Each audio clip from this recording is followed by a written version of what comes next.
나를 위해 오신 주님 찬양드립니다. 나를 위해 오신 주님, 나의 죄를 위하여서 유대 민족들에게 잡히시던 그날 밤에 아무런 말도 없이 우리에게 사랑을 보여주신 주님 예수, 십자가를 지셨네. 그러나 언젠가 주님을 부인하며 원망하고 있을 때에 나에게 오셔서 사랑의 손길로 어느 만지셨네. 거절할 수 없어, 외면할 수 없어, 주님의 그 손을 잡았었네. 주님의 사랑에 뜨거운 눈물을 흘리고야 말았다네. 아멘. 기도하겠습니다. 은혜로우신 아버지, 우리를 위해서 주님께서 친히 이 땅에 오셔서 십자가의 고난을 당하시고 죽으셨고 우리를 살리셨습니다. 이 말씀을 우리가 가슴에 새기게 하시고 오늘 요한복음의 말씀을 통해서 우리 자신을 되돌아보는 은혜 시간이 될 수 있도록 도와주옵소서. 강의 시종을 주님께 맡겨오며 예수님의 이름으로 감사하며 기도하옵나이다. 아멘. 네, 오늘은 209페이지입니다. 이 시간에는 209페이지 보시면 요한복음 18장이 나오게 되어집니다. 요한복음 18장의 내용이 예수님의 체포와 안나스의 신문 및 베드로의 부인과 빌라도의 신문. 209페이지입니다. 자, 1절부터 11절까지 보면 체포당하신 예수님. 본장과 이제 19장에서는 그 순환주간 중에 마지막 금요일에 있었던 예수님의 체포 또 신문, 죽임당하심과 같은 이 순환적인 이야기를 아주 상세하게 소개를 해주고 있습니다. 그러니까 보면은 마침내 예수님께서 대적들에게 체포를 당하시고 인류 구속 사역을 성취하실 때가 되었음을 보여주는 장면이죠. 그런데 이 본서를 읽다 보면 다른 공간복음보다 내용이 좀 많이 차이점이 납니다. 자, 왜냐하면 가장 특징적인 것이 공간복음이 희생의 제물로 바쳐진 어린 양으로 묵묵히 십자가를 짊어지고 가는 예수님의 연약한 인성적 측면을 강조한 반면, 그러니까 마태, 마가, 누가복음을 우리가 공간복음이라고 그래요. 이 공간복음이란 말은 같은 눈으로 봤다, 그런 뜻이거든요. 근데 요한복음은 이 공간복음에 속하지 않아요. 따로 나와야 돼요. 왜냐하면 요한복음은 그 마테마가 누가복음과 보는 관점의 차이가 있어요. 같이 보는 게 아니에요. 그래서 마테마가 누가복음은 예수님의 인성적인 부분, 육신을 입고 이 땅에 오셔서 사역하시는 그 부분을 중점으로 뒀다면 요한복음은 신적인 측면을 강조하고 있어요. 신성적인 측면. 자, 그래서 본서는 하나님의 뜻을 이루기 위한 구속자로서 능동적이고 당당하게 죽음을 맞이하시는 예수님의 자발성에다가 초점을 맞추고 있다라고 하는 겁니다. 이것은 예수님의 죽음이 인간의 괴계로 인한 패배가 아니라 자기 백성들을 구원하기 위한 메시아의 영광스러운 최후 승리의 죽음이라는 사실을 요한이 강조하기 위한 것으로 해석이 됩니다. 자, 이 말이 무슨 말이냐면 많은 사람들이 예수님이 왜 죽었어? 힘없으니까 죽었지, 능력 있어봐 안 죽겠지, 이렇게 생각할 수 있다는 말이에요. 근데 이 요한복음에서는 그게 아니라는 거예요. 예수님이 힘이 없고 능력이 없어서 십자가를 지고 죽은 것이 아니라 바로 죄인을 구원하시기 위하여 스스로 자발적으로 죽음의 자리에 가셨다. 이걸 요한복음에서 강조를 하고 있는 거거든요. 그러니까 예수님이 힘이 없어서가 아니라 예수님이 진정한 승리자다. 자, 이걸 말씀해 주고 있습니다. 자, 이와 같은 사실을 본문에 나타난 예수님의 행동을 통해서 분명히 나타납니다. 첫째가 뭐냐? 배반자 가룟 유다가 이미 알고 있는 겟세마네 동산, 즉 자신이 잡힐 곳으로 예수님께서 자진해서 가셨다는 겁니다. 그렇잖아요. 이건 뭐야? 와라, 나 잡아가라, 당당하게 그 맞서는 거예요. 만약에 가룟 유다가 배신할 거 아셨다면 예수님께서 여러분 같으면 그 자리에 가겠어요, 안 가겠어요? 안 가지지. 그것은 이미 가룟 유다가 잘 알고 있어요. 맨날 예수님이 기도하라고 하면 겟세마네 동산 거기서 기도한다는 거 알잖아요. 그러니까 우리 같으면 안 가죠. 숨어서 다른 데로 가죠. 근데 예수님이 당당하게 그곳으로 가시는 거야. 두 번째로 대적들에게 예수라고 분명히 자기 신분을 밝힙니다. 막 새벽에 웅성웅성하면서 사람들이 막 사람 찾으러 다니는 거예요. 그러니까 야, 누구 찾냐? 나사렛 예수 찾는 나다 그러잖아요. 예수님 그렇게 당당하신 거예요. 또 대적들이 체포를 칼을 사용하여 제지하는 베드로를 예수님께서 책망하신 거예요. 예, 예수님을 붙잡으려니까 베드로가 칼을 쫙 빼가지고 말고의 귀를 떡 잘라버렸어요. 그러니까 예수님께서 야, 칼로 망한 자는 칼로 쓰냐, 칼로 망한다. 그래서 말고의 귀를 고쳐주십니다. 예, 이런 행동들을 통해서 예수님은 하나님의 때를 거부하거나 회피하지 않으시고 온전히 순종하실 뿐만 아니라 스스로 자발적으로 희생의 법원을 보여주셨다는 사실이에요. 이게 우리들에게 지금 이 본문을 통해서 가르쳐 주려고 하는 게 그런 거예요. 그러니까 그때 당시 초대교회는 엄청나게 핍박이 많았단 말이에요. 예? 네로 때부터 또 도미티아누스 황제 때 기독교에 대한 엄청난 핍박이 있었습니다. 그러니까 성도들이 막 정말 예수를 믿어야 돼 말아야 돼 너무 힘들다 막 그래서 갈팡질팡하고 있는 그때에 봐라, 예수님 봐라, 십자가를 지는 그 순간에 예수님은 피하지 않으셨다. 그거로 가셨다. 찾아가셔서 스스로 자발적으로 가셨다. 어떻게 해야 돼요? 우리도 고난을 이렇게 통과해야 된다. 이걸 은연중에 이걸 통해서 말씀해 주고 있는 거고요. 오늘 이 시대에도 정말로 고난 받는 것을 정말로 싫어하는 오늘 저와 여러분들에게 고난은 회피하는 게 아니다. 예, 예수님 좀 당당하게 통과해야 된다. 이걸 말씀해 주려고 하는 겁니다. 또한 대적들에게 붙잡혔을 때도 예수님 뭐예요? 제자들을 통해서 나만 잡아가면 되니까 얘들은 놓아주라. 예? 그래서 제자들을 다 놓아달라고 요청을 합니다. 이걸 통해서 예수님은 끊임없이 제자들을 사랑하시고 지키시는 그 부분을 볼 수 있습니다. 한편 베드로는 무력으로서 예수님을 체포를 제지하려는 행동은 예수님에 대한 베드로의 충성심을 높이 평가할 수 있으나 예수님께서 행할 십자가 사역의 성격에 대하여 무지함에서 나온 것이다. 그러니까 베드로는 막 자기 칼 가지고 막 어떻게 막 못 잡아 막 그러려고 했잖아요. 예? 이게 뭐냐, 예수님의 사역이 뭔지를 잘 몰라서 그러는 거예요. 예수님이 힘이 없어 당하는 게 아니잖아요. 예수님이 마태복음에서 말했지만요, 야, 내가 힘이 없어서 끌려가는 게 아니야. 내가 12영도 더 되는 천군 천사들을 부르면 이건 아무것도 아니라는 거예요. 그렇지만 이게 하나님의 뜻이기 때문에 내가 할 수밖에 없다는 겁니다. 예. 오늘 우리도 이 베드로 같은 사람들이 너무 많아요. 베드로 같은 사람 뭐요? 육신의 열심으로 뭔가를 해보려고 하는 사람들 너무 많아요. 하나님의 뜻을 성취하는 게 아니라 자기 뜻을 성취하려고 하는 이런 사람들이 많이 있어요. 예, 육신의 열심이라고 하죠. 근데 육신의 열심은 결국 하나님 앞에 사망인 거예요. 아시겠죠? 또 베드로가 이 육신의 열심을 낸 사람이라면 또 다른 사람이 있어요. 신약시대에. 그게 누구냐면 바울이에요. 바울이 예수님 만나기 전에 얼마나 육신에 열심이 많은지 막 예수 믿는 사람 잡아가려고 다메섹까지 가서 예수 믿는 사람 잡아가려고 했단 말이에요. 얼마나 열심히 특심인지 몰라요. 근데 바울은 그렇게 해서 하나님이 칭찬받았어요? 왜 나를 핍박하느냐 그랬잖아요. 육신의 열심은 하나님부터 인정을 못 받습니다. 아시겠죠? 그래서 내가 열심을 내되 육신의 열심이 아닌 영의 열심을 내야 돼.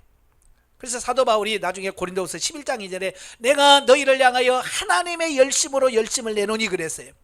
육신의 열심은 사망이라는 것 사도 바울은 너무나 잘 알기 때문에 내가 너희를 위해서 열심을 내는데 이제는 육신의 열심이 아니라 하나님의 열심, 영의 열심으로 내가 낸다. 여러분도 육신의 열심이 아닌 영의 열심으로 바꾸시길 바래요. 자, 12절부터 27절까지 보면 예수님에 대한 안나스의 신분과 베드로의 예수님 부인 사건이 나옵니다. 이래 예수님을 체포해가지고 어디로 데려가냐면 산헤드린 공회의 원로인 안나스에게 신문을 받으러 갑니다. 원래는 산헤드린 공회에서 정식 재판을 받아야 돼요. 근데 안나스는 누구냐면 그때 당시에 제사장이었던 가야바의 장인이에요. 장인. 그러니까 이 안나스는 자기 사위에다가 대제사장직을 물려줬어요. 그러면 산헤드린 공회원도 아니고요. 그러면 자기는 재판할 수는 권한이 없어요. 대제사장이 어찌 보면 그 요즘으로 하면 재판관이거든요. 재판관이 돼서 그게 이제 그걸 하는데 자기는 권한이 없어. 그런데도 어때요? 자기 집으로 끌고 오라, 예수를 끌고 오라 그래서 거기서 막 신문을 하고 한단 말이에요. 이건 불법인 거예요, 분명히. 그러니까 예수님은요, 처음부터 끝까지 다 불법으로 자행된 거예요. 예수님의 죽음은 불법으로 자행되어진 거다. 그러면 왜 그러면 안나스가 왜 제사장보다도 대제사장보다 앞서서 자기가 했는가? 자기 사위를 도와주려고 하는 겁니다. 어떻게든지 자기 사위가 편하게 하려면 어떻게 해야 돼요? 이 꼬투리를 다 잡아가지고 정부를 해가지고 넘겨주면 빨리 끝날 것 같거든요. 그래서 그렇게 한 거죠. 그래서 이제 산헤드린 공의로 이첩을 합니다. 그래서 거기서 거짓 증인들과 또 거짓 증거들을 막 해서 예수님을 사형 선고를 내게 만들지요. 자, 그런데 중요한 것은 뭐냐면 그렇게 거짓 증언을 하고 거짓을 지어내는데도 불구하고 예수님은요, 거기에 대해서 전혀 흐트러짐이 없이 당당하게 그것을 유지하셨다는 사실이에요. 제가 늘 말하지만 사람은요, 억울할 때 제일 못 견뎌합니다. 그죠? 억울할 때 진짜 못 견뎌합니다. 억울한 말 듣거나 뭘 누명을 뒤집어 쓰면요, 그걸 막 견디지를 못해. 그렇죠. 그런데 예수님은 자기 앞에서 그냥 자기 눈앞에서 막 거짓말하고 안 했던 말도 했다고 그러고 막 그러니까 아이고 속이 얼마나 터지겠어. 근데 예수님은 어때요? 이제 다 그런 걸 아시고 다 그런 걸 넘어가셔. 오늘 어찌 보면 우리도 예수님처럼 그런 어려움이 와도 그걸 넘어갈 수 있는 그만큼의 경륜이라든지 넓은 마음이 필요하지 않을까. 그걸 놓고 기도하셔야 돼요. 그리고 이제 본문에서 보면 다른 복음서에서 생략되어진 것이 있는데요. 예수님의 신문 현장에 사도 요한이 있었다는 거예요.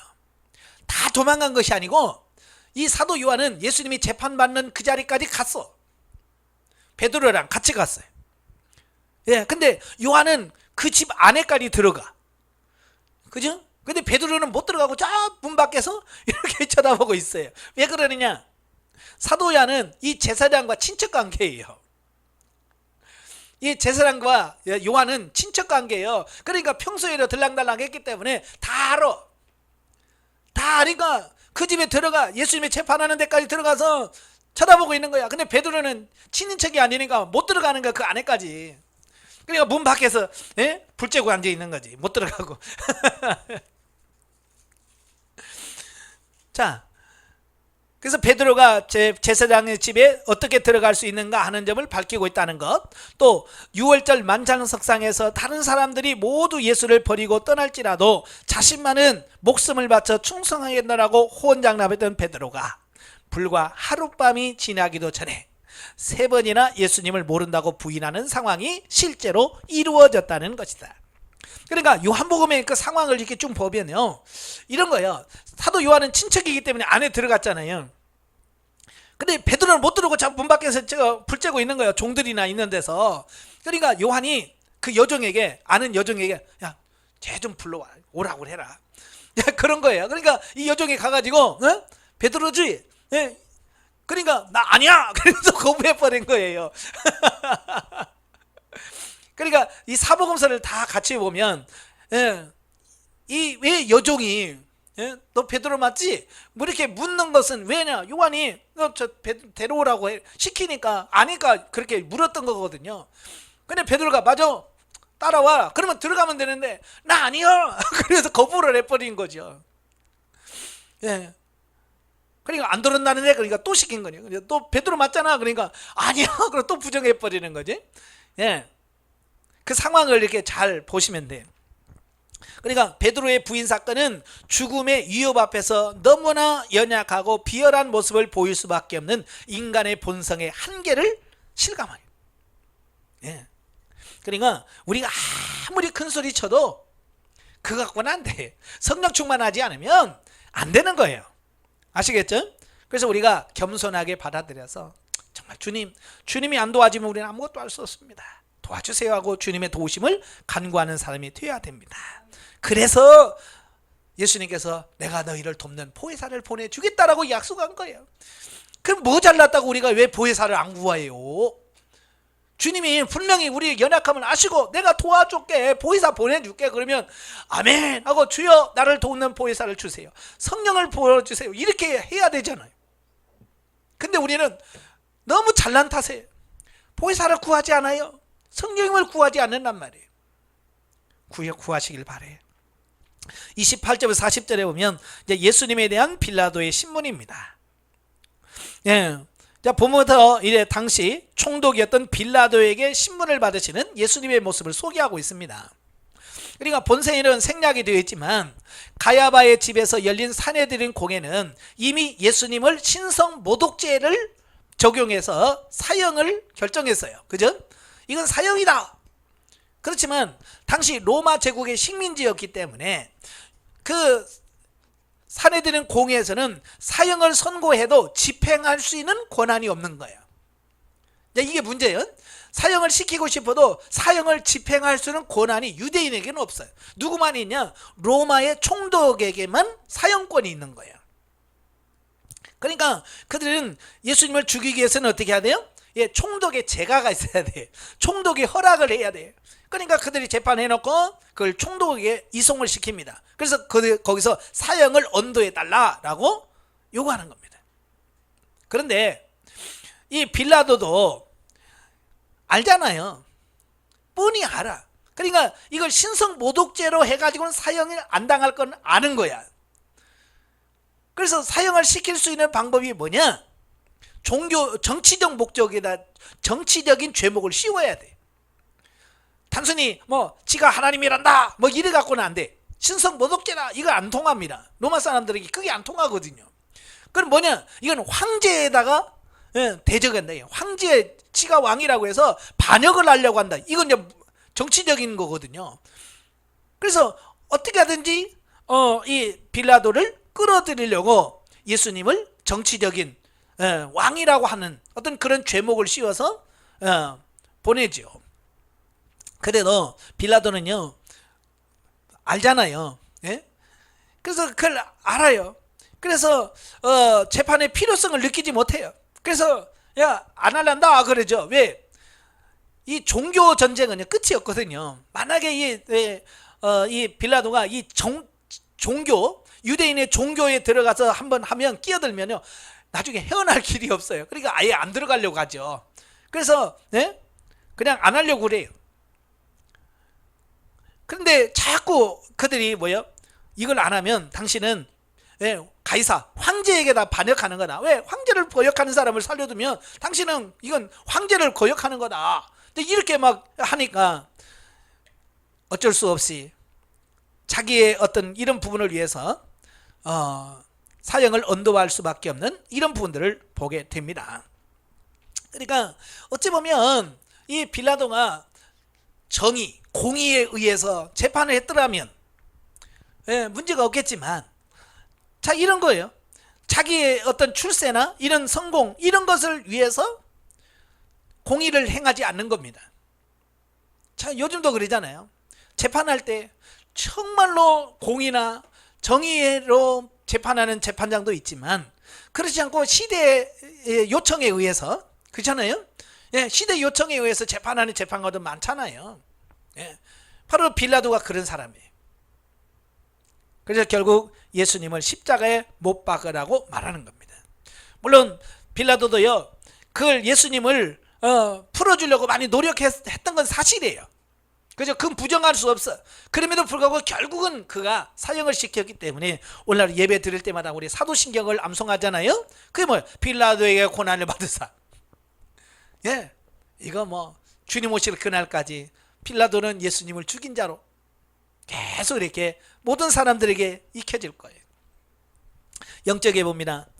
15절 18절에서 베드로가 예수님을 부인하는 과오를 범하는 장면이 나온다. 영적 의미로 베드로의 모습은 늘 조석변개하는 육신의 마음을 비유적으로 보여준다. 예, 옛날에는 아침 저녁으로 마음이 바뀐다 그랬어요. 조석변개라고 했어요. 근데 지금은요, 조석변개도 아니야. 분초마다 바뀌어. 그죠? 얼마나 사람들이 변덕이 심한지. 육신의 마음과 가치관은 항상 주변의 환경에 요동하기 마련이다. 예, 육신을 이렇게 수시로 변하는 거야. 그래서 육신에 져서 육신대로 살면 반드시 죽는다고 하신 이유가 바로 거기 있는 거예요. 그러나 우리가 하나님의 명령을 받고 지킬 수 있도록 순종하는 방법을 배운다면 막연하게 자기중심적으로 하나님의 뜻을 헤아리고 행하지는 않을 것이다. 예, 그래서 우리는 하나님의 말씀을 받고 순종하는 훈련들을 하셔야 돼요. 히브리서 5장 8절에 보면 그가 아들이시라도 그가 받으신 고난으로 순종함을 배워서, 예, 예수님도 순종함을 배웠다는 거예요. 그냥 된 게 아니라 많은 고난을 통해서 배웠다는 겁니다. 오늘 저와 여러분도 이런 훈련을 통해서 배워야 정말 마지막 때에 순종할 수 있게 되어집니다. 자, 우리는 평소에 말 안 들었다가 결정적일 때 한번 순종해야지 그렇게 생각하는데 아니에요. 안에서 새는 바가지는 밖에도 새. 지금 못하면 나중에도 못해요. 지금 순종하는 훈련을 하지 않으면 마지막 때 훈련 못합니다. 그래서 늘 순종하는 훈련을 하셔야 돼요. 자, 19장으로 갑니다. 빌라도의 2차 신문과 사형 선고 및 예수님의 십자가 순환과 장례. 1절부터 16절 빌라도의 사형 선고. 자, 예수님을 신문해도 죄명을 못 찾는 겁니다. 그죠? 사형을 하려면 분명하게 뭐 때문에 사형해야 된다라고 할 텐데 예수님이 사형할 수 있는 죄목이 안 나오는 거예요. 그래서 어떻게 해요? 6월절 특사로 풀어주겠다. 예, 6월절 특사로 풀어주겠다. 바나바를 풀어줄까? 예수를 풀어줄까? 그랬단 말이에요. 예. 그런데 이 제사장들의 어떤 이런 사유를 받은 많은 백성들이 바나바 그랬어요. 빌라도는 그게 아닌데, 그죠? 빌라도의 의도는 예수님 억울하다, 예수님 풀어주라 그럴 줄 알았는데 다 사주받은 사람들이 말이죠, 예수 십자가에 못 박아라, 바나바를 풀어주라 이렇게 된 거야. 그러니까 이게 뜻대로 안 되네. 그래서 뭐예요? 야, 예수님 갖다 매를 쳐라. 그래서 채찍으로 쳐라. 이게 뭐냐? 예수님은 안 죽이고 채찍을 때려서 그 백성들이 채찍 맞은 예수님 보면 아유 불쌍하네, 풀어주시오 막 이럴 줄 알고 예수님을 또 채찍을 친 거예요. 이거 예수님 안 맞아도 될 걸 빌라도 때문에 채찍까지 맞으신 거예요. 근데 채찍 맞아서 야 풀어줄까? 그런데 아니라는 거야. 어떻게 할까? 십자가에 못을 박아야 된다는 거예요. 그래서 결국은 예수님을 풀어주려고 했지만 결국은 예수님을 채찍에 때리고 결국 십자가에 못 박도록 내어주는 이런 부분을 보게 되죠. 그러니까 빌라도는 예수님의 무죄를 알았음에도 불구하고 자신이 예수님을 계속 비유할 경우 로마 황제 가이사에 대한 충성심이 약하다고 간주하겠다는 유대인의 협박에 굴복했다고 말이에요. 네. 그래서 결국은 예수님을 십자가에 못 박도록 허락을 합니다. 그만큼 빌라도는요, 자기 유대인의 총독이라는 그 주의를 아주 중요하게 여긴 거야. 그래서 그 자리를 지키려고 그렇게 노력을 했어요. 그렇다고 해서 그 자리가 오래 갔느냐? 아니란 말이에요. 예수님이 십자가에 못 박혀 죽으신 이후에 얼마 안 돼서 자기 양심까지도 팔아먹으면서 유대 총독으로 오래 있으려고 했지만 그가 골 지방으로 추방당합니다. 예. 그래서 골 지방으로 추방당해서 거기서 자살하고 말아요. 그러니까 세상에서 누리려고 세상 걸 차지하려고 했지만 결국은 뭐예요? 비참하게 끝을 맺는 이 부분을 보게 돼요. 이건 오늘날도 마찬가지예요. 우리가 저와 여러분이 땅의 것에 미련을 두고 땅의 것만을 위해서 살면 결국 빌라도처럼 비참한 최후를 맞게 돼요. 그러나 우리가 정말 하나님의 영광을 위해서 진리를 위하고 의를 사수한다면 하나님께서 우리를 지켜주실 거라는 사실. 그래서 여러분들도 진리만큼은 절대로 타협하지 않기를 바라요. 자, 17절에서 30절까지면 십자가에 못 박히신 예수님. 빌라도가 예수님에게 십자가형을 선고하자 유대 지도자들이 그 집행을 서둘렀음을 보여줍니다. 이것은 예수님의 살해에 개입하고 싶지 않았던 빌라도는 백부장이 주의하는 일단의 로마 군인들을 딸려 보내서 유대 종교 지도자들로 하여금 예수님의 처형을 주관하도록 조처한 것 같다. 자신들의 사약한 음모가 성공했음을 안 지도자들은 그 다음 날이 유대인들의 성일인 유월절이 시작되는 안식이라는 사실을 염두에 두고 그날을 거룩히 지키기 위하여 모든 일을 신속하게 처리했을 것이다. 그러니까 6월절에 이 십자가에 사람들이 매달려 있으면 안 돼. 그죠? 그러니까 그 전에 빨리 끝내버려야 돼. 이게 빨리빨리 새벽부터 서둘러가지고 빨리빨리 하는 이유가 뭐냐? 6월절에 십자가에 사람이 매달리면 안 된다는 거예요. 참, 어때요? 얼마나 경건합니까? 6월절 안식일 잘 지키려고. 근데 결국은 그게 뭐냐? 사도 바울이 그러잖아요. 의무는 죽이는 것이요 영은 살리는 것이다. 그러니까 성경을 문자적으로만 이해하면 사람을 죽여요. 아시겠죠? 우리는 문자적으로 아는 것보다 그 안에 진정한 하나님의 의도가 뭐냐 이걸 알아야 돼요. 그러면 안식일을 거룩히 지켜야 된다는 그 미명하에 야 빨리빨리 해, 빨리빨리 해서 죽여, 그리고 빨리빨리 치워야 돼, 이렇게 서둘러 버리는 거예요.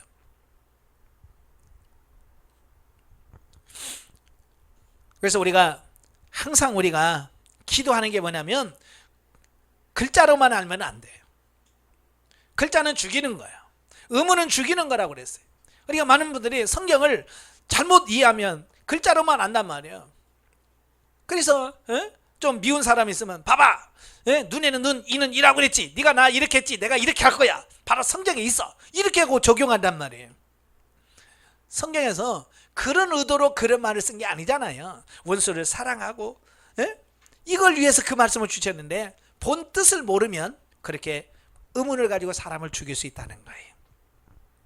한편 예수님께서 십자가에 달릴 때에 그 죄목, 죄패를 붙이죠. 거기에 보면 나사렛 예수 유대인의 왕이라는 죄패가 당시 많은 사람들이 알아볼 수 있도록 히브리어, 로마어, 헬라어로 기록해서 부착을 했다는 겁니다. 예.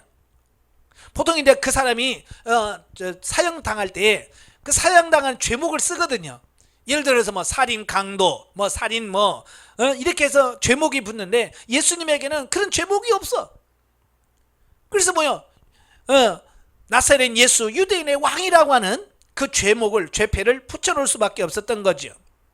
이는 비록 예수님이 반역대로 처형당함을 나타내고 또한 예수님을 조롱하려는 의도로 쓰여졌지만 결과적으로는 예수님이 유대인의 왕이라고 하는 것을 증명하는, 그리고 모든 사람의 메시아라고 하는 사실을 증명해주는 어떤 그런 공포가 되었다라고 하는 사실입니다. 이것도 역시 하나님의 놀라운 섭리의 은혜죠. 다음으로 보면 이제 로마 병정들이 예수님이 입으셨던 옷을 나누어 가렸음을 기록합니다. 예, 지금 우리가 보통 보면 예수님이 십자가에 못 박혀 죽으신 그 십자가상의 그림을 이렇게 보면 팬티가 이렇게 그려져 있어요. 그죠? 근데 사실은 그때 당시는 그런 팬티가 없어요. 그냥 통옷이라고 해서 요즘 원피스처럼 이렇게 통으로 그냥 구멍 뚫려가지고 머리 끼고 팔 끼고 원피스로 이렇게 길게, 이게 속옷이에요. 그때 당시는 이 옷이 귀하단 말이에요. 그러니까 예수님이 십자가 못 박을 때 그 옷을 다 벗겨요. 그러니까 완전 나태죠. 아무것도 걸치는 게 없습니다. 그러니까 예수님이 남긴 그 마지막 겉옷, 속옷, 그것까지 어때요? 로마 병정들이 제비를 뽑아서 그것도 나눠 가집니다. 근데 그게 또 성경에서 이미 예언하신 거라는 거예요. 시편 22장 18절에 보면 그 예언한 그 방식 그대로 성취되어지는 부분들을 보게 되어집니다. 자, 그리고 이제 예수님께서 십자가에 가상 7원이라고 그러죠? 십자가에 매달려서 7마디의 말을 하셔요. 그 7마디 중에서 요한복음에는 제3원, 5원, 6원 세 번째, 다섯 번째, 여섯 번째 말씀이 나오는데요. 세 번째 말씀이 뭐냐면 그 육신에 모친 마리아를 사도 요한에게 부탁한 말씀이에요. 예, 거기서 보면 여자여 보소서 그러죠? 자기 어머니에게 여자여 보소서. 그러면 요한에게 내 어머니니라. 이 말은 뭐야? 예수님이 죽으시면서 이제 나의 육신의 엄마를 요한에게 네가 오늘부터 너희 어머니니까 너희 어머니로 알고 섬겨라, 모셔라 라고 하는 부탁을 합니다. 그 다음에 다섯 번째가 뭐냐면 자신의 피를 쏟으시고 절규하시는 내가 목마르다 그죠? 십자가에서 못을 박혀 떼약볕에서 그래서 피는 자꾸 빠져나가죠.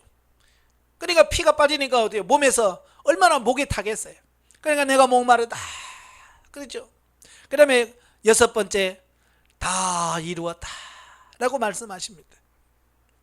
우리는 예수님이 하신 그 십자가의 상의 말씀을 통해서 고통당하시는 그 순간에도 인성을 지닌 존재로서 육신의 어머니 마리아에 대한 사랑과 배려를 잊지 않으셨다.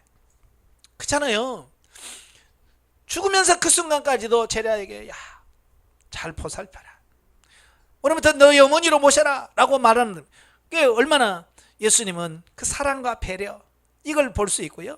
동시에 신성을 지닌 하나님의 아들로서 인류를 위한 대속사역을 능히 감당하셨으므로 예수님이야말로 완전한 인간이냐 완전한 신 하나님이었다는 사실을 보여주고 있습니다. 자, 31절 41절에 보면 무덤에 장사된 예수님, 십자가에 달려 죽으심으로 그 자신의 메시아 사역을 완수하신 예수님께서는 이제 영광스러운 부활의 아침을 맞이하기까지 잠시 무덤에 장사 지낸 바 됩니다. 예, 그래서 오전 9시부터 오후 3시까지 약 6시간 동안 십자가에서 고난을 당하십니다. 예, 그러시고 그가 오후 3시에 곧 운명을 하십니다. 그러니까 돌아가시죠. 그러니까 로마 병령들이 창으로 옆구리를 찌릅니다. 왜냐하면 이게 정말 예수님 죽었나 확인하는 거죠. 예, 그래서 뭐 어떤 사람들이 그래요. 예수님이 십자가에서 죽은 게 아니라 기절했다가 무덤 속에 시원한 데 들어가니까 정신 차려서 나왔다, 뭐 이런 설이 있어요. 예, 이건 분명히 거짓이죠. 예. 로마 군인들이 옆구리에 심장을 찔러서 심장에 있는 마지막 피까지 싹 쏟게 해가지고 죽음을 확인했거든요. 그러니까 예수님은 기절한 게 아니에요. 정말 죽으신 거예요. 동시에 메시아에 관한 구약 예언의 또 다른 성취입니다. 옆구리를 찔렀다, 찌른 자들이 그들이 볼 거다라고 하는 말씀이 그대로 성취된 거죠. 그러니까 예수님의 사역은 처음과 끝이 다 구약 성경에 예언한 그 말씀 그대로 성취됐다는 겁니다. 자, 이걸 말씀해 주고 있습니다. 그러니까 예수님이 왜 메시아냐? 성경에서 예언한 그 말씀이 그대로 다 이루어진다는 겁니다. 한편 예수님께서 처형당하신 그 다음 날은 유월절 잔치가 시작되는 날임과 동시에 안식일이었다. 따라서 그날을 거룩하게 맞이하기 위해서 유대인들은 십자가 위에 시체를 미리 치워달라고 총독 빌라도에게 요구합니다. 예? 그 즐거운 절기에 유월절 날에 시체가 달려있으면 안 된다는 거예요. 부정탄다는 거예요. 그러니까 빌라도에 가서 이거 시체를 빨리빨리 이거 처리해달라고 요구를 합니다. 그때에 아리마대 출신 요셉이 나섭니다. 그래서 빌라도에 가서 그 예수의 시신을 나에게 달라, 내가 장사 지내겠다라고 요청을 합니다. 이 아리마대 요셉은요, 사내들인 공회원의 의원으로서 상당한 부자였다는 겁니다. 또 아리마대 요셉과 아리마대 요셉은 밤중에 예수님을 찾아와서 어떻게 해야 영생을 얻습니까? 라고 물었던 니고데모이죠. 그 니고데모와 같이 아리마대 요셉하고 니고데모가 같이 하나가 돼서 예수님을 장사 지냅니다. 장사는 누가 지내야 돼요? 예수님의 제자들이 해야 되잖아요. 그죠? 근데 예수님의 제자는 다 도망가고 엉뚱한 사람들이 와서 장례를 치르는 이 모습을 보지요. 근데 이 아리마대 요셉이나 니고데모의 공통점이 있습니다. 어떤 공통점이냐면 평상시 그들은 실제로 예수님을 추종합니다. 예, 속으로는 예수님 믿어. 예수님 메시아라는 거 알아. 근데 공개적으로는 시인을 안 해. 자, 그런 사람이거든요. 예. 그런데 예수님의 제자들은 다 도망가고, 예. 아무도 장사 지낼 사람이 없는 거예요. 그러니까 거기서 자칫 잘못하면 공회원 자리에서도 쫓겨날 수도 있고, 자기의 모든 것이 어려움 당할 수 있지만 아리마대 요셉과 니고데모는 어때요? 그걸 감수하고 시신을 달라. 그래서 예수님을 장사 지내는 이런 모습들을 보게 되어집니다. 자, 여기서 참된 신앙의 소유한 성도란 평안할 때만 아니라 환난을 당할 때, 그리고 축복을 누릴 때뿐만 아니라 핍박을 겪을 때에 오히려 더 적극적이고 헌신적인 자세로 예수 그리스도를 섬기고 따르는 자들이라는 것입니다. 그러니까 보통 그래요. 좋을 때는 다 좋습니다. 근데 친구들도 좋고 막 돈 있고 그럴 때는 막 친구들이 그래요. 근데 어렵고 망하고 돈 없어 봐요. 그 친구를 다 떠납니다. 누가 먹으면 그 탕자의 비유에서 우리가 나오잖아요. 돈 밥 팔고 다 팔아가지고 외국에 가니까 친구들이 얼마나 많습니까? 돈이 있으니까. 근데 나중에 그가 거지가 되니까 아무도 그를 돌보는 사람이 없잖아요. 그건 진정한 친구가 아니죠. 우리도 마찬가지예요. 편하고 좋을 때 하나님 찾는다? 이건 참신앙이 아닌 거예요. 참신앙이란 뭐냐? 정말 내가 어렵고 힘들고 고난 중에 있을 때도 하나님을 찾고 하나님과 동행하는 거. 이게 진짜 믿음이란 말이에요. 근데 오늘날은 말이에요. 성도들 떠버려요. 보면 늘 양지만 찾아다녀. 고생하고 힘든 교회를 안 해요. 그래서 이렇게 신앙생활 하다가 예를 들어서 교회 건축한다거나 뭐 이런 거 하고 하면 아이고 또 힘들겠다. 또 돈 내야 되네. 에이 몰라. 그래서 옆에 있는 지어진 교회로 가버려. 양지만 찾아. 이건 참된 신앙이라고 할 수가 없어요. 뭐 또 그렇다고 해서 교회 건축해야만 천국 간다 그런 말이 아니라 때로는 주님을 위해서 내가 고생도 해야 돼. 아시겠죠? 내가 주를 위해서 헌신도 해야 돼. 근데 그걸 피하면 이건 참 신앙이라고 할 수 없는 거죠. 자, 영적에 봅니다. 19장에서 예수님이 십자가의 고난을 받으심으로 하나님의 뜻을 이루는 내용은 오늘날 우리가 하나님의 뜻에 어떻게 온전하게 순종하며 나아가야 하는지를 가르쳐 준다. 자, 예수님은 십자가에 못 박혀 죽으시면까지 하나님의 뜻에 순종했잖아요. 바로 오늘 저와 여러분도 그와 같이 내가 죽는 한이 있어도 내가 죽더라도 죽으면 죽으리라 하는 그런 마음과 신앙으로 하나님을 섬겨야 된다는 것을 말씀해 주고 있습니다. 우리가 성령 안에서 하나님의 뜻을 분별하고 육신적으로 불이익을 당한다 해도 순종하면 진리로 더욱 새로워질 것이다. 우리가 때로 하나님의 뜻을 행한다면서 과오를 범하는 것은 욕심을 내기 때문이다.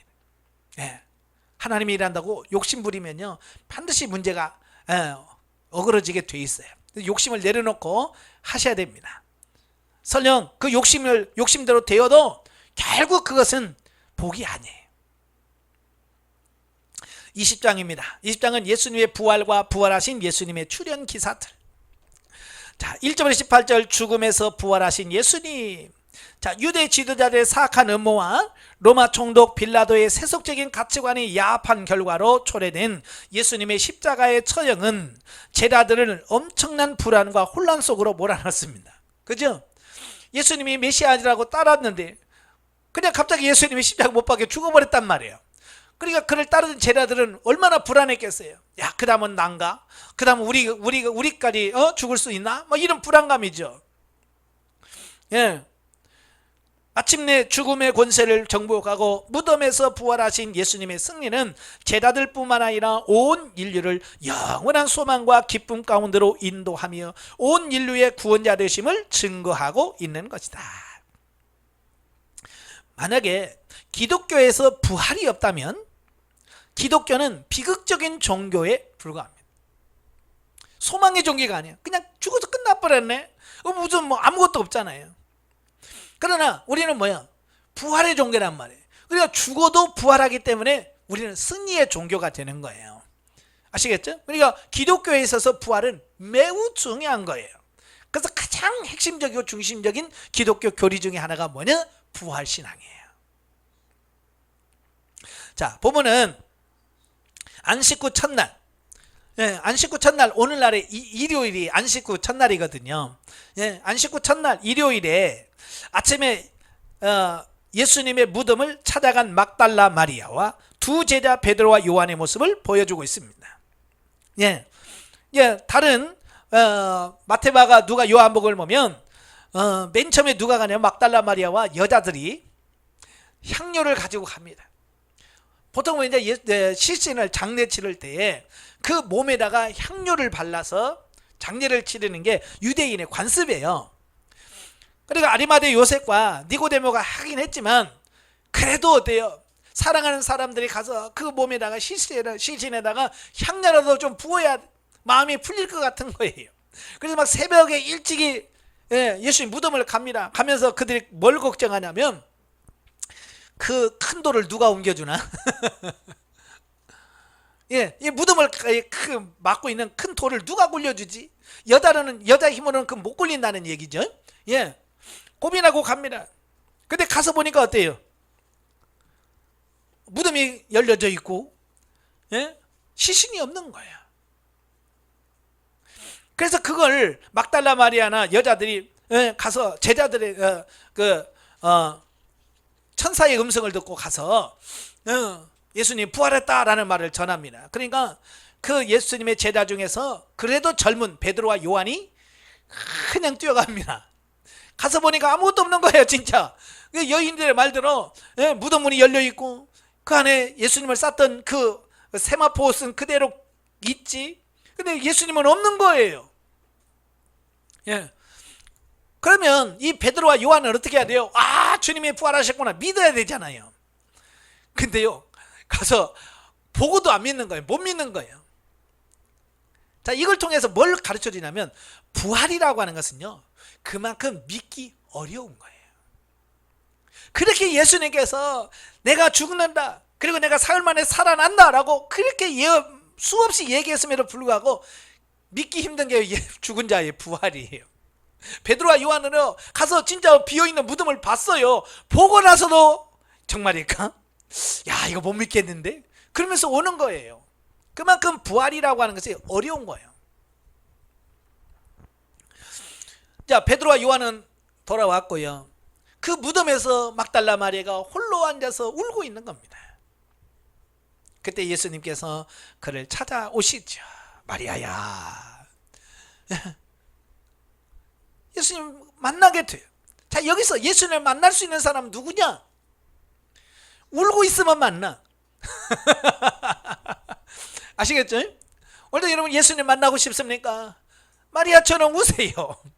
울면서 하나님, 내가 정말 예수님 만나고 싶습니다. 정말 주님 보고 싶어요 라고 울 때에 주님은 만나 주십니다. 여기 계시라고 하는 것은 뭐예요?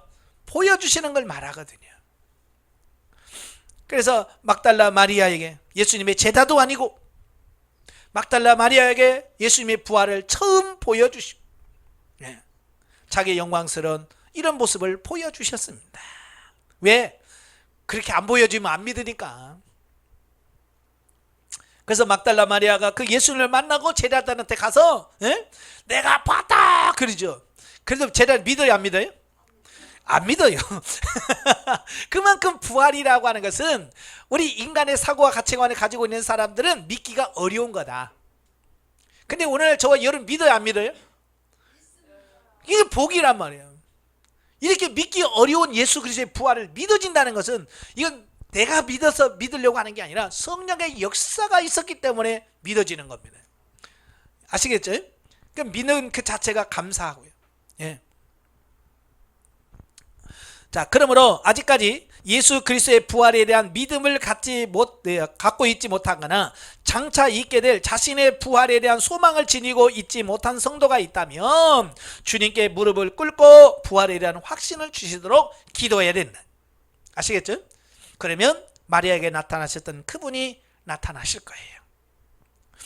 19절 23절에 보면 제자들에게 나타난 예수님. 자, 마리아에게 보여주셨죠? 그런데도 안 믿어. 남자들은 여자 말이라면 진짜 안 믿습니다. 그지? 마리아가 봐서 내가 봤다 그래도 이 남자들이 제자들이 안 믿어. 그래서 남자들은요 원래 여자들 잘 안 믿습니다. 왜냐면 예, 왜냐면 그 선악과 때부터 남자가 여자 말 들어가지고 망했거든요. 그래 그것 때문에 트라우마가 있어요 남자들은. 그래서 여자 말 들으면 망한다는 어떤 트라우마가 있어서 지금도 그래요. 남자들은 여자 말 들으면 망하는 줄 알아. 그래서 잘 안 들어요. 이 제자들도 마리아가 와서 봤다. 예? 안 들어. 그러니까 결국은 그들이 예수님의 부활을 믿었더라면 기쁨이 넘쳤을 텐데 불안하니까 살아났다는 걸 알면서도 어때요? 문을 꼭꼭 잠그고 다락방에 숨어 있는 겁니다. 예수님이 거기 안 나타나면 그들은 그 불안에서 헤어나올 길이 없는 거예요. 그러니까 예수님께서 어떻게 해요? 그들에게 가셔서 친히 보여주시는 겁니다. 예. 왜? 안 보여주면 안 믿으니까. 그래서 예수님께서 그들 가운데 들어가십니다. 들어가셔서 뭐라고 그래요? 평안할지어다 샬롬 라고 말씀하시고 뭐라고 그래요? 야, 내 손 봐봐. 이게 십자가 못 박힌 못자국이야. 내 옆구리 창구리에 손 넣어봐. 내가 바로 진짜 예언한 그 말씀대로 내가 살아났다. 확실하게 보여주십니다. 그래서 지금까지 그들이 불안해하고 공포 속에 있던 그 제자들이 예수님께서 부활하셨다는 사실을 그들이 경험하고 나니까 어때요? 이제 슬픔이 변하여 기쁨이 되고 불안이 변해서 평강으로 바뀌어지는 겁니다. 예, 확실히 만났으니까. 그래서 경험이라는 게 중요한 거예요. 경험을 안 하면 이걸 모르잖아. 근데 경험을 하니까, 경험을 해보니까 정말 예수님 만나고, 예, 손을 봤고요. 옆구리 창자국으로 봤거든요. 그러니까 그들은 뭐야? 예수님이 정말로 부활했다라고 하는 것을 아는 거죠. 그래서 예수님의 부활을 확신할 수 있게 되는 겁니다. 한편 본문은 공간복음서에는 없는 부활하신 주님께서 제자들에게 성령을 주신 사건을 기록하고 있습니다. 그러니까 예수님께서 평안할지어다 라고 말씀하시며 숨을 내쉬며 가라사대 성령을 받으라. 예. 예수님께서 부활하시자마자 샬롬 하고 나서 성령을 받으라 라고 말씀하시며 성령을 부어주셨어요. 왜? 성령의 역사가 없이는 안 된다는 거예요. 왜 그들이 예수님 말씀을 들고 불안에 떨고 있습니까? 예, 아까도 말한 것처럼 성령 충만을 받지 못하면 그럴 수밖에 없습니다. 오늘도 우리도 마찬가지예요. 왜 부활이 안 믿어집니까? 성령 충만 안 받으면요 부활이 믿어지질 않습니다. 오늘날도 신앙생활에서 부활 안 믿는 성도들 많아요. 예. 왜? 성령의 역사가 없으니까. 자, 그러면서 성령을 부어주시고, 예, 요한이 이 사실을 기록한 것은 제자들의 유약한 신앙임에도 불구하고 주님께서 제자들을 끝까지 사랑하셨고요, 그들에게 특별한 권세를 부여한 사실을 밝힘으로써 초대교회가 사도들의 전통을 이어받아 받는 것이 정당함을 강조하기 위함이다. 또한 예수님께서 제자들에게 죄를 사는 권세를 부여하셨는데요, 이것은 제자들이 스스로 죄를 있다 없다라고 말하거나 용서해주는 권세를 부여받았음을 뜻하는 것이 아니라 사도들이 복음을 증거할 때 그 복음을 믿고 회개하는 자가 하나님으로부터 죄의 용서를 받게 됐다는 것을 의미하고 있습니다. 그런데 천주교는 이걸 그냥 문자 그대로 받아들였어요. 그래서 사도들과 이 교황들과 이런 사람들은 뭐야? 신부들은 죄를 사할 권세를 주셨다. 그래서 보통 고해성사라고 그러잖아요. 그죠? 그래서 자기 죄를 지으면 성전에, 그 성당에 가서 이 칸막이에 가면 있어요. 그래서 내가 이런 예를 졌고요, 그러면 내 죄를 사하노라. 그 신부가 선언해주면 아 그래요 하고 용서를 받는, 이런 걸로 받아들이는. 성경에 보면 고해성사가 아니에요. 고해성사 받는다고 죄 용서 받습니까? 아니에요. 예수 그리스도를 믿고 그 회개할 때 예수 그리스도의 보혈의 능력으로 죄사함을 받는 겁니다. 결론적으로 예수님의 부활 사건은요, 하나님의 아들이신 예수님이 우리를 다시 살릴 수 있는 생명의 주이자 부활의 종교인 기독교 신앙의 초석으로서 성도들로 하여금 영생을 확신케 해주는 소망의 근거가 된다. 아시겠지? 예, 이 예수님의 부활이 결국 우리들에게 부활의 소망을 갖게 만드는 겁니다. 자, 24절부터 29절 가면 도마의 신앙 고백입니다. 자, 도마가 없을 때 예수님이 나타나신 거예요. 그러니까 그 예수님의 제자 10명이 예수님 만나서 도마가 왔어요. 그러니까 도마에게 얼마나 그 얘기를 했어요. 야, 예수님 봤다, 진짜다. 그러니까 도마가 그래? 그럼 나도 믿을게. 그러면 얼마나 좋아. 그래, 도마도 뭐라고 그래? 나는 안 믿어. 나는 안 믿는다. 내가 그 못자국에 손을 넣어봐야 되고, 나는 그 창자국에 손을 넣어봐야지 그 전에는 안 믿어 라고 하는 겁니다. 자, 이게 우리 보통 사람들이 가지고 있는 가치관이에요. 예, 경험해보지 않으면 안 믿으려고 그래요. 그러니까 예수님께서 다시 8일째 또 도마가 있는 과정에서 예수님이 직접 나타나실 수밖에 없죠. 왜? 누구 때문에? 도마 때문에. 예, 한 영혼 실족하면 안 되잖아요. 그래서 이 도마를 위해서 주님이 찾아오셨어. 그러면서 뭐라고 그래? 야, 너 봐. 그리고 믿는 자가 되지만 믿는 자가 되라. 그때서야 도마가 뭐라고 그래? 나의 주시며 나의 하나님이십니다 라고 고백을 해요. 부활하신 예수님을 만나고 나서, 이건 뭘 말해요? 오늘도 저와 여러분 예수 그리스도를 만나야 진정한 믿음과 고백이 우리에게 나온다. 왜냐면 오늘 많은 신앙인들이 예수님을 만나본 기억이 없어요. 인격적으로 예수님을 만나본 경험이 없어요. 그러니까 입술로만 하나님을 믿는다고 하지만 정말 예수 믿는다고는 삶이 안 나오는 거예요. 왜? 하나님을 만난, 예수님 만나본 경험이 없어서 그래요. 정말 아까도 말한 것처럼 마리아처럼 울으세요. 정말 만나신 예수님 만나본 적이 없다면 정말 나 주님을 만나기를 원합니다 라고 고백하시면서 주님 만나기를 해서 사모해 보세요. 주님 꼭 만나 주실 겁니다. 예. 그래서 이 도마가, 그렇게 의심 많던 도마가 예수를 만나고 나서 나의 주여 나의 하나님입니다 라고 고백합니다. 그래서 나중에 이 도마가 지금의 인도까지 가서 복음을 전하다가 거기서 순교를 당합니다. 만약에 예수님이 안 나타났다고 하면 도마가 그렇게 하겠어요? 예수님께서 부활하신 모습을 안 보여줬다면 도마가 나 못 믿어. 그런 도마가 인도까지 가서 결국 복음 전하다가 거기서 순교합니까? 순교 안 했을 거야. 아마 전도도 안 갔을 거예요. 그러나 부활하신 예수님을 만나고 나니까 자기 목숨을 내걸고 그 먼 곳까지 가서 복음을 전하고 결국 거기서 순교를 당하는 이런 모습들을 보게 되는 거예요. 그러니까 이 경험하는 것이 얼마나 중요한가라고 하는 것을 보게 됩니다.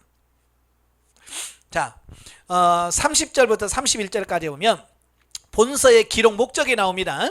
예, 보면은 사실상 본서를 일단락짓는 결론부로 본서 저자가 지금까지 예수님의 표적과 가르침 그리고 순환과 부활에 관하여 기록한 목적이 무엇인지를 밝혀주고 있습니다.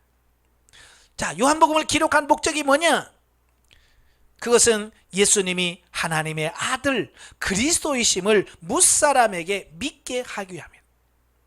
예, 많은 사람들이 예수 그리스도가 누군지 잘 모른단 말이에요. 그래서 예수 그리스도가 하나님의 아들이시면서 우리의 메시아 그리스도라는 것을 믿도록 하려고 내가 이걸 썼다라고 기록 목적을 요한이 밝히고 있습니다. 또 한 가지는 그 이름을 힘입어 영생을 얻게 하려는 것이다 라고 말합니다. 사실 예수님께서 행하신 사역이 본서에 기록된 것보다 훨씬 많지만 성경의 기록 목적이 예수님의 행적을 빠짐없이 소개하는 데 있는 것이 아니라 복음을 증거하고 기독교 신앙을 전달하는 데 있으므로 독자들로 하여금 예수 그리스도를 하나님의 아들로 믿고 구원과 영생을 얻도록 만드는 데 필요한 내용들만 선별해서 기록했다는 사실을 밝히고 있다. 그러니까 성경은요, 그냥 역사를 빠짐없이 그냥 기술하는 게 목적이 아니에요. 어떻게 하면 죄 많은 우리를 구원해서 천국 백성으로 삼을 수 있을까라고는 그 구속사, 이 구속에 대한 구원에 대한 진리만을 엑기스만을 딱 해서 적어놓은 게 성경이에요. 그래서 성경은 결코 심신의 수양을 위해서 읽는 도덕적 경전이 아니며 사람들의 종교적 호기심을 만족하기 위한 허구적 신화집도 아니다. 대신 바로 우리의 구원과 영생에 관한 유일무이한 가르침이 성경에 기록되어 있기 때문에 우리는 그것을 살아계신 하나님의 진리의 말씀으로 받아 읽어야 하는 것이다. 그러니까 일반 소설책과 성경을 보는 관점이 다른 이유가 그거예요. 일반 소설책은 뭐야? 재밌었네? 그치? 그러나 성경은 이게 하나님의 진리이기 때문에 그 말씀을 읽고 묵상하면서 그 말씀을 말씀하려고 하나님의 뜻을 제대로 깨달아서 그렇게 사라지는 데까지 가야 돼요. 아시겠죠? 네, 영적에 보면 예수님께서 십자가의 죽으심으로 하나님의 뜻을 온전히 이루고 완전한 부활체로 영광스럽게 부활하셨던 바와 같이 우리에게 향하신 하나님의 뜻을 온전히 이루어 드리고 후회 없는 삶을 삶으로 영광스러운 생명으로 부활에 이르는 삶을 살아야 합니다. 예수님이 부활하셨듯이 여러분 우리도 언젠가는 부활할 겁니다. 예, 확신을 갖고 살기를 바라요. 모든 성도는 주님과 함께 부활의 영광에 이르는 존귀한 삶이 예비되어 있다. 영원한 영광의 삶에 대해 극히 작은 세상의 문제들에 요동하는 편협된 사고와 가치관에 벗어나 신령한 안목으로 세상과 자신을 바라볼 때 모든 환경을 넉넉히 수용하고 다스릴 수 있을 것이다. 예, 이런 부활신앙이 있을 때 우리는 세상에서 이 자질구레한 이런 일에 얽매이지 않아요. 아프다, 몸이 아파. 그래, 이거 그까이 거 내가 부활하면 이런 거 아무것도 아니지. 예? 하나님과 영광을 나눌 텐데 왜 이런 아픈 거 일 같은 거야. 그래서 이 세상의 어떤 이런 부분들을 넉넉히 이겨가고 받아들일 수 있는, 물질의 어려움도 마찬가지예요. 예, 이 부활신앙이 없는 사람들은 아이고 왜 이렇게 세상에서 이렇게 가난한 거야. 그래서 가난 그 자체를 비관하고 그래. 그러나 어때요?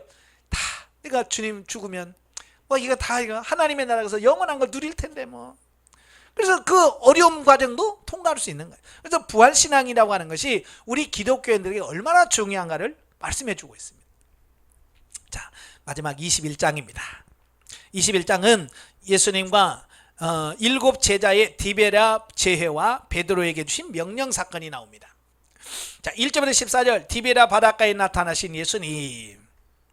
자, 보면은 부활하신 예수님께서 막달라 마리아와 또 10 제자 그리고 또 도마를 비롯한 11 제자에게 나타나셨음을 기록한 데 이어서 또다시 디베랴 바다 곧 갈릴리 호수에서 물고기를 잡고 있는 제자들에게 나타나셨음을 소개하고 있습니다. 그러니까 예수님께서는 여러 번 부활하신 자기의 모습을 보여주셨습니다. 그래서 고린도전서 15장에 보면 막달라 마리아에게와 게바에게와 또 10 제자와 11 제자와 또 야고보에게 또 그 다음에 나중에 만삭되지 못하여 난 자기에게 그 다음에 500의 형제들이 보는 앞에서 예수님 부활하신 것을 직접 보여줬다는 겁니다. 이렇게 예수님께서 많이 보여줬다는 것은 뭐예요? 예수님의 부활이 한두 사람이 보고 꾸며낸 얘기가 아니라는 얘기를 하려고 하는 거예요. 누가 그럽니다. 세 사람만 말만 맞추면 없는 호랑이도 만든다고. 그렇잖아요. 3명에서 만들고 야 호랑이 봤다고 해라. 그렇게 하면 없는 호랑이도 만들어낸대. 근데 이건 억지로 없는 걸 만들어내는 게 아니라 직접 경험하고 체험했기 때문에 그들이 증언할 수밖에 없었던 거죠. 아시겠죠? 자, 그래서 디베랴 바닷가에서 물고기 잡는 제자들에게 나타나셨습니다. 그러니까 예수님께서는요 십자가에 달려 돌아가시기 전에 제자들에게 수없이 얘기했어요. 나는 십자가를 못 박혀 죽을 거야. 그리고 사흘 만에 부활하셔서 너희보다 내가 먼저 갈릴리로 갔을 거야. 예수님께서 제자들에게 여러 번 얘기했어요. 근데 그걸 아무도 안 믿어. 부활하신 예수를 만나고 나서야 제자들이 갈릴리로 가는 겁니다. 갈릴리가 어떤 곳이에요? 갈릴리는 예수님을 처음 만났던 곳이에요. 제자들이 예수님을 만났던 곳이에요. 예수님의 부르심을 받았던 곳이고 예수님으로부터 첫사랑 첫 은혜를 받았던 곳이 어디예요? 갈릴리예요. 바로 그곳에 예수님이 가게 하셔서 초심, 처음 주님을 만난 그걸 다시 회복시키려고 하시는 예수님의 의도가 있었어요. 그래서 갈릴리로 가라고 말씀하신 거예요. 근데 그들은 예수님을 다시 거기서 만나서 은혜 충전하려고 가질 않고, 가서 심심하니까 뭐예요? 물고기나 잡으러 갈랬나? 정말 이 베드로나 이 제자들이 영적으로 깨어 있다면 그 갈릴리에 가서 기도하면서 첫사랑 그걸 회복하고 첫 믿음을 회복하고 막 이랬을 거예요. 근데 이게 아직 그 단계까지 못 간 거예요. 부활하신 예수님을 만났지만, 그래서 그곳에서 물고기 잡으는, 아직도 분위기 파악을 잘 못하는 어떤 이런 모습이 있거든요. 자, 그래서 제자들이 예수님의 부활을 목격한 후에 갈릴리 호수로 되돌아간 것은 그들이 복음 전도의 사명을 포기하고 옛날의 직업으로 되돌아간 것은 아니라 다만 그곳에서 다시 만나고자 하신 주님의 약속을 기다린 것으로 여깁니다. 그러니까 주님이 갈릴리에서 다시 만나자 그랬으니까 그래서 만나 기다리는 겁니다. 근데 기도하면서 주님 만났다면 얼마나 좋아할까요? 그죠? 여러분도 주님이 공중에 재림하실 때 여러분이 정말 기도하고 영적으로 깨어있을 때 주님 맞으면 얼마나 복될까요? 근데 이 제자들은 엉뚱한 짓 하다가 주님 만나면 얼마나 창피할까요? 그죠? 그러니까 영적으로 깨어있어야 돼. 예. 그래서 예수님께서 바닷가에서 고기 잡는 그들에게 마치 처음 주님의 제자를 만났던 것처럼 새벽에 바닷가에 주님이 나오셔. 그래서 그들에게 고기를 잡았느냐라고 묻잖아요. 처음 주님과 이 베드로가 만났을 때 뭐였어요? 배 좀 띄워라. 그래서 배 말씀하시고 얼마 잡았냐? 그러니까 한 마리도 없습니다. 이때 똑같아. 고기 잡았냐? 그러니까 뭐야? 한 마리도 없습니다. 그러잖아요. 3년 전에 그대로 시간을 그냥 되돌리는 거예요. 근데 처음 만났을 때는 뭐예요? 깊은 곳으로 가서 그물을 내려라 그랬죠. 근데 이번에는 뭐예요? 배 오른편에다가 그물을 던져라. 그래서 배 오른편에다가 던지니까 어때요? 153마리의 물고기가 잡히는 것을 보게 돼요. 예. 자, 이것을 통해서 그들을 처음 부를 때 뭐라고 했어요? 내가 너희를 사람을 낚는 어부가 되게 하리라 그랬잖아요. 그죠? 누가복음 5장에 처음 예수님께서 그를 나를 따르라. 이제부터 너희가 사람을 낚는 어부가 되게 하리라 라고 하는 그 새로운 사명을 그들에게 주었잖아요. 근데 바로 이런 사람을 낚는 어부가 될 수 있는 참된 비결은 뭐냐? 인간의 기술이나 경험으로가 아닌 오직 주님의 말씀에 전적으로 순종하는 데 있다는 사실을 교훈해주고 있습니다. 그러니까 자기들이 아무리 노력하고 밤새 노력했지만 물고기 한 마리 안 잡아. 이건 뭐예요? 인간의 노력으로는 한 영혼도 구원 못한다 그 얘기예요. 그런데 예수님 뭐라 그래요? 그냥 배 오른편에 던져. 그 주님의 말씀에 그냥 순종해서 네 하고 던지니까 잡혀. 이건 뭘 말씀하냐면 우리가 하나님의 말씀, 예수님의 말씀을 듣고 순종할 때 이런 역사가 나타난다는 겁니다. 많은 분들이 그래요. 나는 전도를 오래 했는데요, 나는 열매가 없어요 라고 주장한다. 왜? 성령께서 하나님의 말씀, 예수님 말씀에 순종하면서 해야지. 자기 육신의 열심으로 하면 열매가 없지요. 그래서 주의 말씀에 순종하셔야 돼요. 아시겠죠? 예. 그 다음에 15절부터 23절에 보면 베드로에게 사명을 맡기신 예수님. 이제 그들이 물고기를 잡았습니다. 그래서 예수님께서 가져온 떡과 그들이 잡은 물고기를 구워서 생선을 구워서 줍니다. 그러면서 예수님이 제자 베드로에게 3번이나 질문을 던집니다. 네가 나를 사랑하느냐? 예, 예수님께서 베드로에게 이 사람들 보라. 이 사람이 뭐예요? 그 옆에 있는 다른 제자들이죠. 예, 다른 제자들 보라. 네가 나를 사랑하느냐? 라고 묻습니다. 그것도 3번이나 걸쳐서. 왜 3번일까? 이 3번이라고 하는 말은 베드로가 3번 예수님 부인했단 말이에요. 그죠? 바로 이제 그런 부분에 대해서 상처를 치유하고, 네가 나를 3번 부인했지만 그렇지만 그것 때문에 속상해하지 마라. 예, 그건 있고 이제 내가 3번 너를 사랑하냐고 질문했던 것처럼 이제 하나님을 나를 사랑하고 이 사명 감당해. 내 양을 먹여, 내 양을 쳐. 그분을 말씀하시려고 하는 거거든요. 근데 예수님께서 평소에 그를 베드로라고 불렀거든요. 그죠? 베드로라고 불렀어요. 반석이란 뜻이거든요. 예. 페트로, 이게 이제 반석이란 뜻이거든요. 예. 자, 그런데 예수님은 베드로라고 부르지 않았어요. 이번에 요한의 아들 시몬아 그랬어요. 원래 이게 베드로의 이름이에요. 본명이에요. 그래서 예수님이 그 마태복음 16장에서 주는 그리스도시여 살아계신 하나님의 아들입니다 라는 고백을 하잖아요. 그러니까 그 고백을 듣고 나서 예수님께서 오늘부터 너를 베드로라고 해라. 그때부터 이 시몬의 이름이 베드로로 바뀌는 거거든요. 반석이라고 하는 뜻이에요. 그런데 예수님께서는 지금 예수님을 3번 모른다고 부인한 것은 이 반석이 아니잖아요. 그죠? 이름값 못한 거예요. 그래서 그에게 베드로라는 이름을 빼시고, 그죠? 요한의 아들 시몬아 라고 부르신 겁니다. 자, 이걸 통해서 그냥 너 오늘부터 너 자격이 없어 그런 말이 아니라 그 지금 베드로에게 새로운 사명, 소명의식을 고취시키려고 하는 그런 목적이다 라고 하는 겁니다. 단순히 예수님께 나타나신 것은 베드로에게 그래 너 나를 3번 부인해서 너 그럴 수가 있냐? 예수님이 따지려고 한 것이 아니라 얼마나 상처가 많았겠어요. 여러분도 그렇잖아요. 잘못하면 얼마나 그 의기소침하고 그래요. 그대로 놔뒀다가는 베드로는요 평생 그 죄의식, 나 예수님은 모른다고 3번씩이나 부인한 놈이야. 내가 뭘 설교하겠어. 내가 뭐 설교한다고 듣겠냐. 뭐 이런 식으로 늘 자기의 어떤 상처 속에 살겠죠. 이게 치유가 안 되면 그래요. 그래서 예수님께서 그걸 치유시키는 과정이에요. 예. 우리 사람마다 다 그래요. 상처 없는 사람은 아무도 없습니다. 세상에 사는 사람 어렸을 때부터 부모로부터 매맞고 뭐 하면 형제간에 싸우면서 상처 없는 사람 어디 있어요.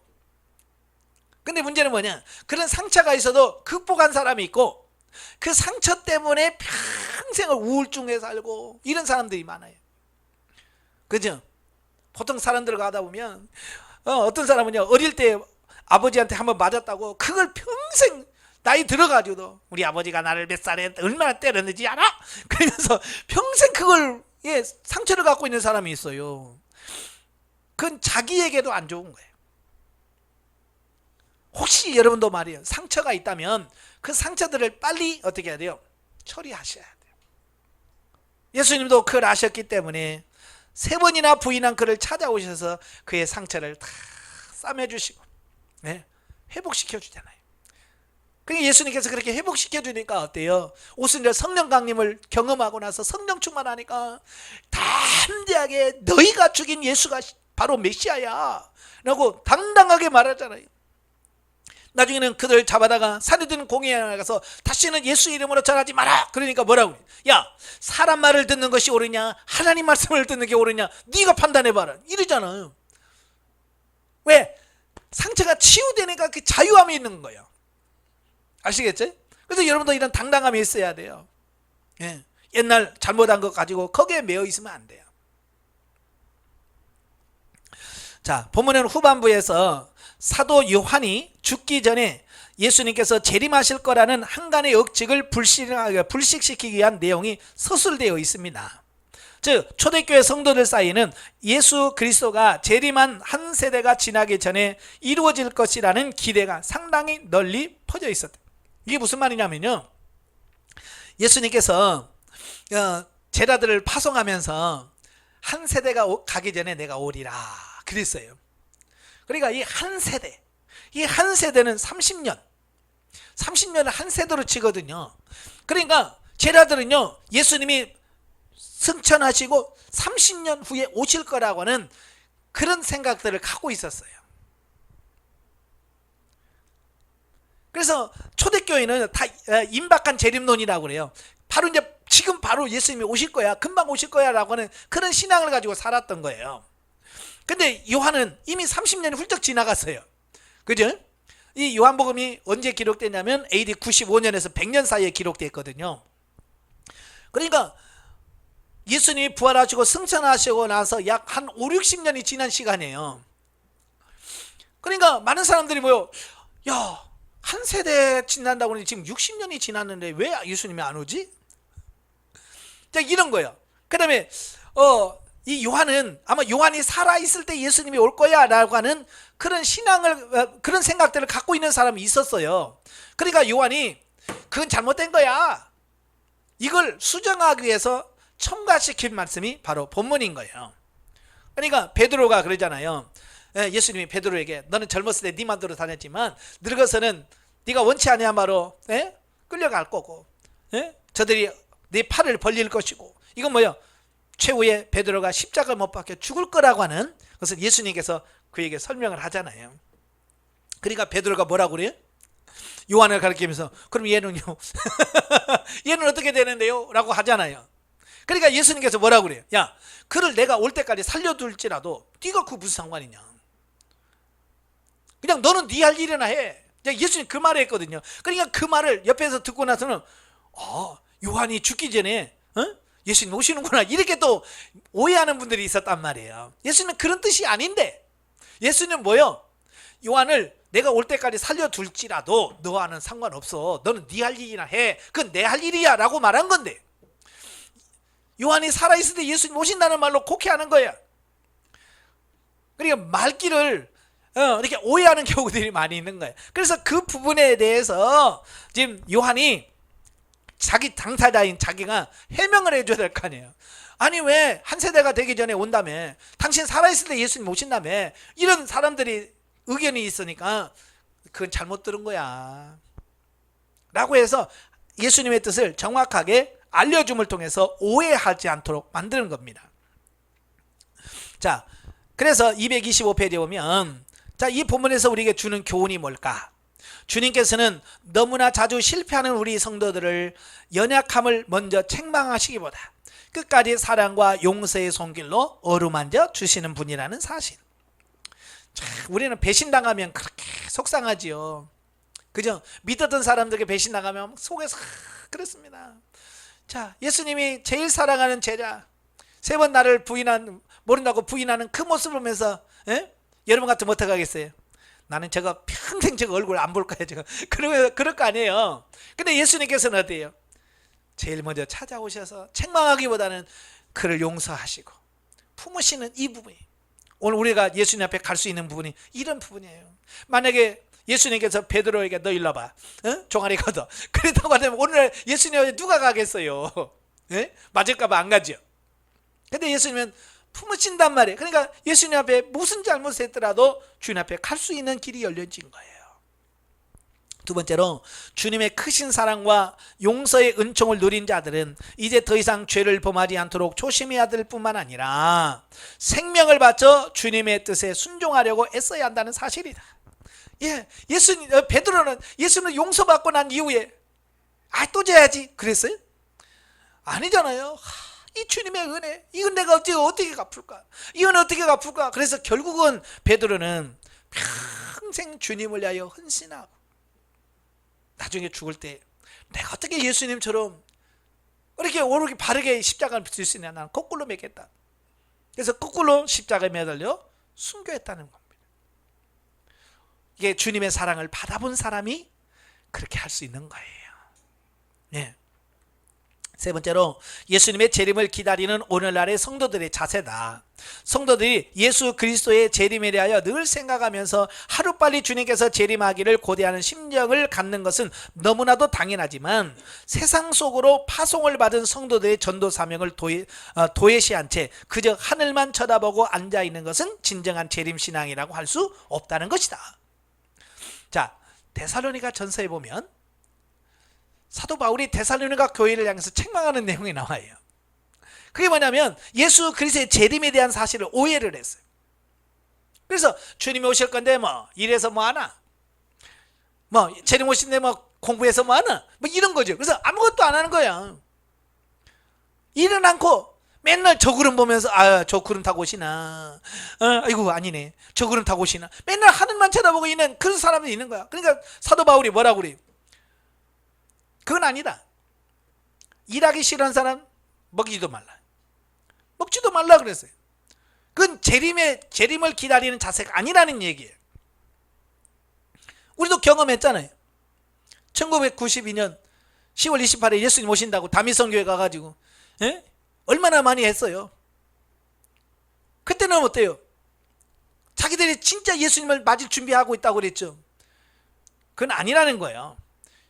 그게 어떤 특정한 장소에 가서 뭘 해야만 예수님 맞는 게 아니라 오늘 내 삶 속에서 주님이 원하는 삶 속에서 그 일을 충실하는 거예요.